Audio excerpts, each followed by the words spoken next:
Баршаңызға қайырлы күн. Мен бүгін сіздерге жеңіл әрі тез жылдам жасалатын салаттың рецептісімен бөлісетін боламын.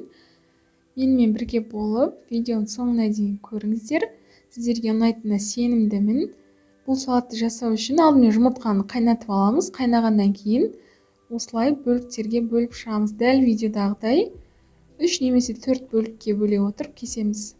Осылай барлығын кесіп болғаннан кейін шұңғыл ыдысқа саламыз. Дәл осылай қиярымызды да турап шығамыз. Алдымен ортасынан осылай екіге бөліп алсаңыздар ыңғайлы. Видеода көрсетілгендей етіп турап шықсаңыздар жеткілікті. Қатты ұсақ қылмай осылай орташа деңгейде турап шығамыз.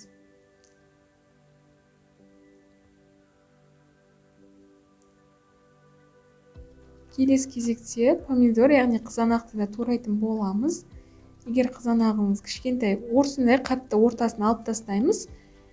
Егер қызанағыңыз кішкентай болса, шамамен әрқайсысын 4 бөлікке бөліп шықсаңыз болады. Ұсақ қылып қоймай, осылай орташа деңгейде барлығын турап шығамыз.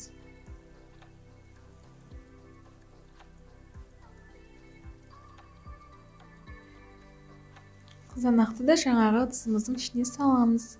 Ендігі кезекте капуста немесе жай ғана жапырақты салсақ болады. Оның екеуінің де жұмсақ жерін турағанымыз жөн. Осылай майдалау етіп, тек жұмсақ жерін турап шығамыз.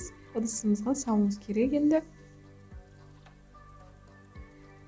Үстіне осылай кукурузды саламыз. Кукуруздың тек өзін емес, кішкене суынан да құйсаңыздар болады.